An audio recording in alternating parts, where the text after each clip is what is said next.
All right, welcome. Today we are diving into a really chilling story about love, betrayal, and a supernatural curse. But I want you to pay very close attention as we go, because in this story, nothing is what it seems. To get to you, I can do anything. Anything. Just let that sink in. This is the line that kicks off the entire nightmare. It's spoken by a young woman named Sugna, and right away it paints a pretty clear picture, doesn't it? She sounds like our villain, but as we're about to find out, first impressions can be incredibly deceiving. So how does a story this dark even start? Well, it all begins with what seems like a simple, innocent act of kindness. Let's meet our main character, Mohit. He's just a good guy living in Bimpur village with his family. One night he sees this girl, Sugna, who's in distress, and he helps her gather wood for her sick mom. You know, just a kind gesture. But this one act sparks a real friendship. They start hanging out, he even brings her home to meet his family, and they treat her like one of their own. It all feels so pure, so simple. And here's the moment where everything pivots. Mohit, just trying to be friendly, tells Sugna all about Valentine's Day, this day for people in love. This little piece of information, though, it plants a seed of hope in Sugna's heart, and it's all based on a pretty devastating misunderstanding. So fast forward to Valentine's Day. Sugna shows up at Mohit's house, rose in hand, all ready to confess her love. But instead, she walks into the absolute worst-case scenario. He's on one knee, proposing to another girl named Pooja. I mean, what a gut punch. That one brutal moment just sets the stage for all the horror to come. And Mohit's words? They're just ice cold. I just thought of you as a friend, and nothing more. It's that final, blunt rejection that twists Sugna's love into pure rage. And right there, as a rose falls to the floor, she delivers that chilling vow we heard at the beginning. And the story does not waste a single second.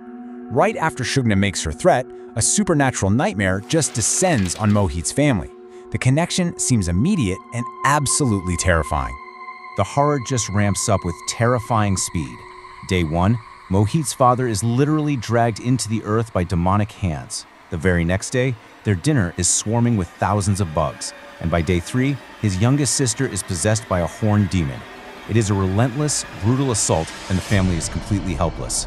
So, what in the world is doing this to them? They call in an expert who finally gives their tormentor a name, IBLIS.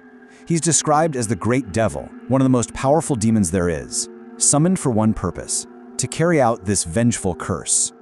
Okay, the family is on the absolute brink of collapse, so they call in a spiritual expert, a tantric. His job is to figure out what's going on, and, if they're lucky, give them some way to survive this.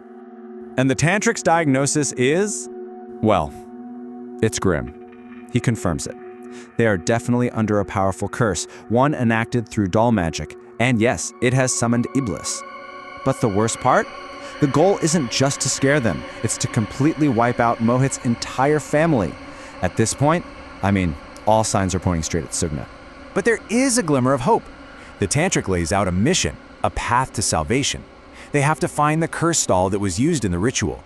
But there's a catch, of course. To make it harder, the enemy tore it in two and buried the pieces separately. They have to find both halves and burn them inside their house to break the spell. And this brings us right to the climax. It's a frantic race against time. Mohit and the tantric are desperately digging for these doll pieces, while back at the house, IBLIS is attacking the rest of the family. The tension is just unbearable. And they do it. They find both pieces of the doll, they race home, and they throw it into the fire. IBLIS lets out this final, agonizing scream and just vanishes. The sister is free, the family is safe, the curse is broken. It really feels like the end, doesn't it? A tragic but triumphant victory. So the story's over, right? They burned the doll. Was the curse really and truly broken? Yes, it was. The magic that was binding IBLIS to this family was completely severed. Okay, but what about the person behind it all? Was Sugna, the vengeful mastermind, finally going to face justice for what she did? But then, the tantric notices something that doesn't quite add up. He says, IBLIS didn't attack Sugna. She's not the one. And with that single sentence, the entire story that we thought we understood just completely shatters. It turns out Sugna was a classic red herring. Her very public heartbreak, her angry vow, it was the perfect cover. The real villain?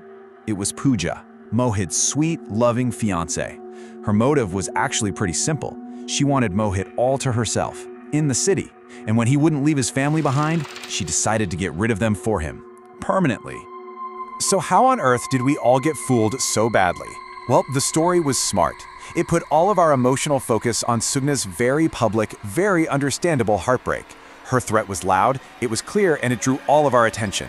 Then, having her show up at the end was the final piece of misdirection. All the while, the real clue, that little line about Pooja wanting to move to the city, was hidden in plain sight. Just a tiny detail we were all meant to ignore.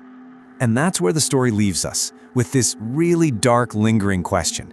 Pooja was willing to murder an entire family, all for a future with the man she claimed to love?